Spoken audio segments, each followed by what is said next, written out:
কেইবাটাও নতুন ব্যৱস্থা বা নতুন কাৰ্যসূচী আৰম্ভ কৰিম 10 ডিচেম্বৰৰ পৰা 20 ডিচেম্বৰৰ ভিতৰত 10টা দিনত আমি 5টা কাৰ্যসূচী ৰূপায়ণ কৰিম পোনপ্ৰথমে বিগত বানপানীত যিসকল লোক ভীষণভাৱে ক্ষতিগ্ৰস্ত হৈছিল তেওঁলোকক আমি সাহায্যসমূহ বিতৰণ কৰিম তাৰ পিছতেই মাইক্ৰ ফাইনেন্স লোন ৱেইভাৰৰ আমাৰ যিখন আঁচনি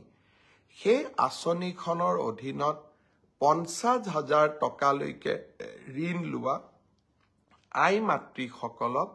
আমি নো অবজেকশ্যন চাৰ্টিফিকেটসমূহ বিতৰণ কৰিম এই সময়ছোৱাৰ ভিতৰতে হাইস্কুল শিক্ষান্ত পৰীক্ষাত ডিষ্টিংশ্যন সৈতে পাছ কৰা ছাত্ৰ ছাত্ৰীসকলক আনন্দৰাম বৰুৱা বঁটা আমি প্ৰদান কৰিম আৰু 10 ডিচেম্বৰৰ পৰা 20 ডিচেম্বৰৰ ভিতৰতে আমি নৱমমান শ্ৰেণীৰ ছাত্ৰীসকলক আৰু ছাত্ৰসকলক আমি চাইকেল বিতৰণ কৰিম আৰু ঠিক একেধৰণে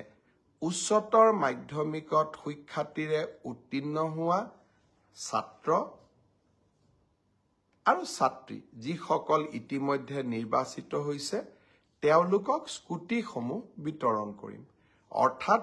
10 ডিচেম্বৰৰ পৰা 20 ডিচেম্বৰলৈকে আমি সকলোৱে ব্যস্ত থাকিম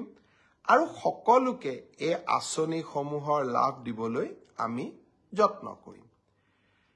এই সময়ছোৱাৰ ভিতৰতে অৰ্থাৎ 1 তাৰিখৰ পৰা 10 ডিচেম্বৰৰ ভিতৰত চৰকাৰী কৰ্মচাৰী তৃতীয় আৰু চতুৰ্থ শ্ৰেণীৰ কৰ্মচাৰীসকলৰ মিউচুৱেল ট্ৰান্সফাৰৰ পৰ্টেলটো আমি মুকলি কৰি দিম এতিয়া কামৰ সময় নিৰ্বাচনৰ সময় আমি পাৰ কৰিলো আৰু এইকেইটা দিন আমি সকলোৱে চৰকাৰী কাম-কাজ ৰাজহুৱা সেৱাত